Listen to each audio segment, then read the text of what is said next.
के लिए नहीं लिखा गया। तो ये कंफ्यूज जो लोगों के अंदर आया है उसको मैं ख़त्म कर देना चाहता हूँ कि दोनों गीतों के पीछे स्टोरी कुछ और ही है।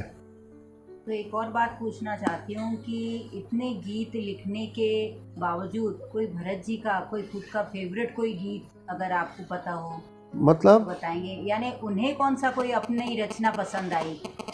भरत जी को अपनी सबसे अच्छी रचना तो वैसे तो देखो, वो कहा करते थे कि मैं अगर कोई गाना लिखता हूँ तो मुझे इतनी भयंकर तकलीफ़ होती है जितनी कि एक माँ को बच्चे को जन्म देने के लिए होती है। तो मैं ऐसा तो नहीं कहूँगा कि भरत जी को कुछ ही गीत अपने प्यारे थे, भरत जी हर गीत भरत जी को प्यारे थे, लेकिन फिर भी जैसे हरी हरी वसुंधरा पे नीला नीला ये गगन, तुम गगन के चंद्रमा मैं धरा की झूलूँ, आधा है चंद्रमा रात आधी, और ए मालिक तेरे बंदे हम, तो उनका फेवरेट था ही। इस तरह से भरत जी ने अपने हर गाने को अपना ही समझा, जोश से जोश जगाते चलो, दिल का खिलौना हाई टूट गया, कई गाने लिख गए, वो सब उनके खुद के ही लिखे हुए और उनके खुद के ही पसंदीदा ही थे वो। इसलिए ऐसा चुनना बहुत मुश्किल है कि भरत जी अपने किसी एक गाने को चाहते थे।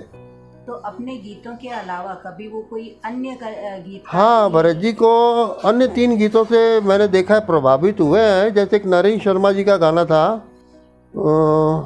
ज्योति कलश छलके, तो वो उनको बड़ा प्यारा लगता था। फिर एक अमर प्रेम में था चिंगारी कोई भड़के, तो कहते थे कि बख्शी साहब ने बहुत अच्छे शब्दों की रचना की है। फिर एक राजा मेहदी अली खां का लिखा होगा आपकी नज़रों ने समझा प्यार के काबिल मुझे, तो ये भी भरत जी को काफ़ी प्यारे थे गाने। और एक शंकर जयकिशन की म्यूज़िक डायरेक्शन में गाना था बाहरों फूल बरसाओ मेरा महबूब आया है, तो बड़े प्रभावित थे उस गाने की कंपोजिशन से। तो भरत जी इन गानों को भी काफ़ी पसंद करते थे। तो जब वो उनके दौर में उन्होंने इतने अच्छे गीत लिखे हैं, इतने दिए, तो जब समय बदला और वो नए दौर के गीत जब आए, तब उन गीतों के बारे में उनकी क्या राय थी, वो क्या बताते थे? भरत जी क्या एक जो दौर था वो वैसे भी उर्दू शायरों का कहीं ज़्यादा था, जबकि दो ही ऐसे गीतकार मैं समझता हूँ कि भरत जी और प्रदीप जी, इन दोनों ने हिंदी साहित्य के ऊपर काफ़ी अच्छा पकड़ बनाया, और जहाँ तक हो सका इन्होंने हिंदी के ही शब्दों का इस्तेमाल करके सुंदर गीतों की रचनाएं की। फिर भी कई प्रोड्यूसर इनको चैलेंज करते रहते थे कि प्रदीप जी ने लिखा यूं गगन विशाल नीचे गहरा पाताल है मालिक तूने किया कमाल कमाल, तो भरत जी ने भी लिख दिया जरा सामने तो आओ चलिए, छुप छुप चलने में क्या राज है, यूँ छुप न सकेगा परमात्मा मेरी आत्मा की आवाज़ है। तो यानी इन्होंने अपने आप में कोई कंजूसी ऐसे नहीं रखी कि भाई हिंदी लिखना तो मैं उर्दू नहीं लिख सकता हूँ, लिख सकते थे वो, लेकिन उन्होंने तरजीह नहीं दी उर्दू को, उन्होंने अपने हिंदी को ही ज़्यादा तरजीह दी, और वो जानबूझकर हिंदी शब्दों का ही इस्तेमाल करना चाहते थे। तो भरत जी के अलावा और उनके परिवार में से कोई फिल्म इंडस्ट्री में? देखिए ऐसा है कि कला और गला ये दोनों कुदरत की देन होती है, ऐसा पिताजी कहा करते थे।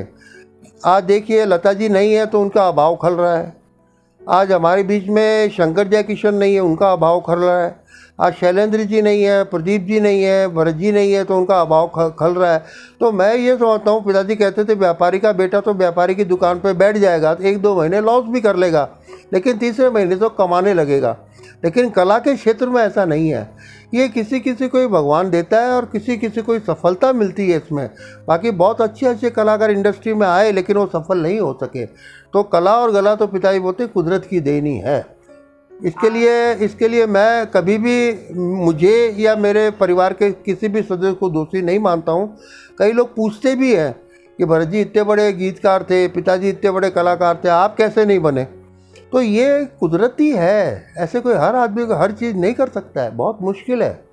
पर आपको उनकी रचनाओं में से आपकी कौन सी पसंदीदा है? देखो भरत जी ने अपने गाने जो लिखे हैं उसके अंदर इतना ज़बरदस्त साहित्य का उन्होंने इस्तेमाल किया है कि कहीं तो क्लिष्ट शब्दों का भी उपयोग कर दिया उन्होंने। जैसे कि शकुंतला में उन्होंने लिखा था गाना जो संध्या जी के ऊपर फिल्माया गया है, आज मधुबातास डोले, बहुत क्लिष्ट शब्द थे हिंदी के और बहुत बढ़िया गाना था उनका वो। तो इस तरह से निर्बल से लड़ाई बलवान की मेरे को उनका बहुत अच्छा लगता है, और ए मालिक तेरे बंधन प्रार्थना के स्वरूप में तो नंबर 1 है आज भी, और आधा है चंद्रमा उनका मुझे सबसे बढ़िया गाना लगता है। अब लोग उनके परिवार में कौन कौन हैं? उनके परिवार में उनका बेटा तो जो अब नहीं है, उनकी पत्नी भी नहीं है। हाँ, भरत जी का पोता है और उस पोते की माँ है, बाकी तो उस परिवार में कोई भी नहीं है। तो और आप कुछ उनके बारे में जो शायद हमारे लोगों को नहीं पता हो, कुछ ऐसी बात, कुछ ऐसी घटनाएं जो उन्होंने सिर्फ और सिर्फ परिवार या आपसे शेयर की हो? देखो, भरत जी के बारे में मैं आपको एक बात बताऊंगा कि वो जब बॉम्बे में आए तो उनको थिएटर करना पड़ा, और थिएटर करने के लिए वो कई दफ़े कई धन्ना सेठों के पास भी जाते थे, लेकिन कई ऐसे लोग भी थे जो उनको मदद करने के लिए आगे नहीं आए। तो भरत जी को उससे थोड़ा रंज होता था। कई लोगों के साथ में उनका व्यवहार भी खराब हुआ, लेकिन भरत जी ने हिम्मत नहीं हारी। तो एक बार वो रामू चन्ना का नाटक कर रहे थे भांगवाड़ी थिएटर में, वो सुपर डुपर हिट हो गया था उनका। तो एक सेठ का उनको न्योता आया कि पंडित जी, आपका जो नाटक है वो हम लोग पूरे परिवार के साथ अकेले ही देखना चाहते हैं, यानी हम ऑडियंस के साथ में नहीं देखना चाहते हैं। तो भरत जी को भी गुस्सा आ गया।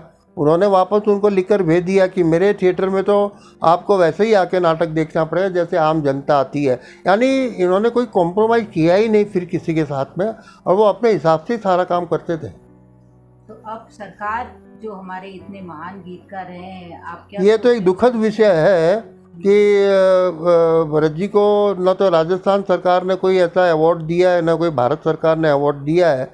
और अप्रोच करना भी, क्योंकि भरत जी और थोड़ा अवार्ड और में कम ही विश्वास रखते थे। वो अपनी रचनाओं के हिट होने का बहुत इंतज़ार करते थे कि मैंने जो लिखा है वो हिट होना चाहिए, वो सबसे बड़ा अवार्ड वो मानते थे।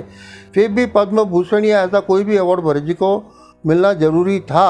अब ये क्यों नहीं हुआ, क्या नहीं हुआ, इस बारे में तो मैं कुछ जानता नहीं हूँ। नहीं, भरत जी ने इन सब चीज़ों के लिए कभी कोशिश की। तो हमने सुना है कि अंत समय में आप उनके पास थे, करीब थे, तो कुछ बातें उन्होंने क्या आपसे शेयर की थी? अंत समय में जब भरत जी, वैसे तो भारतीय आरोग्य निधि से डॉक्टर बंका ने उनको ठीक करके घर पे भेज दिया था।